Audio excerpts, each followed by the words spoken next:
Pour le docteur Marc Galliano, c'est une première. Il découvre cet après-midi ce qui va peut-être devenir son nouvel outil de travail, le Rézoom. Donc voilà, donc une technologie qui est à usage unique. Ce petit pistolet est une invention américaine qui permet de traiter certains adénomes de la prostate avec de la simple vapeur d'eau.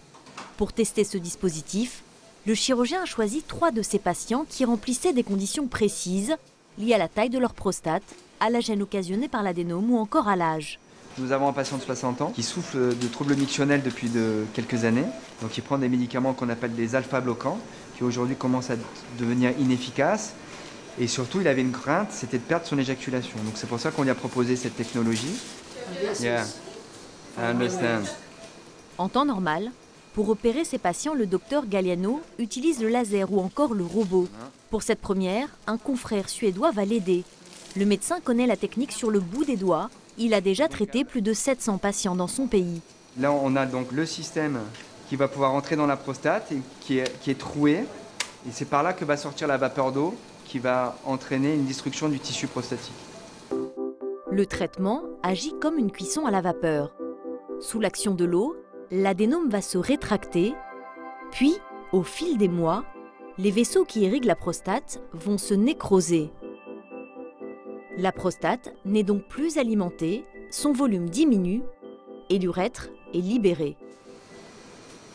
Alors on y va, c'est parti. Alors, donc là, on va introduire le système dans l'urètre du patient. Donc on s'assure de la bonne progression à travers l'urètre du patient. Et là, on arrive sur la prostate. Donc on rentre jusqu'à la vessie. Voilà. Donc là, nous sommes dans la vessie. On voit le col vésical. Et donc là, je vais mesurer le nombre de traitements qu'il faudra que je fasse. Donc on est sur 1, 2 traitements. Je déclenche, je traite. 8 petites secondes suffisent à traiter cette première zone. Mais le geste n'en reste pas moins délicat, car le chirurgien doit faire attention à ne pas endommager les fonctions érectiles de son patient. C'est d'ailleurs tout l'intérêt de la vapeur d'eau. Sur les 700 patients opérés par son confrère suédois, 95% ont pu préserver une éjaculation normale. Voilà, le traitement est fini. Il n'y a pas de saignement. On ressort l'appareil. Donc le patient va garder une sonde vésicale entre 48 heures et 72 heures. La sonde va permettre au patient d'uriner le temps que l'œdème sur l'urètre lié à l'intervention se résorbe. Voilà, la procédure est terminée. Donc ensuite, tout le reste du matériel est jetable. Donc on jette tout, sauf l'optique. L'intervention n'aura duré que 10 minutes. C'est 3 fois moins qu'une résection au laser.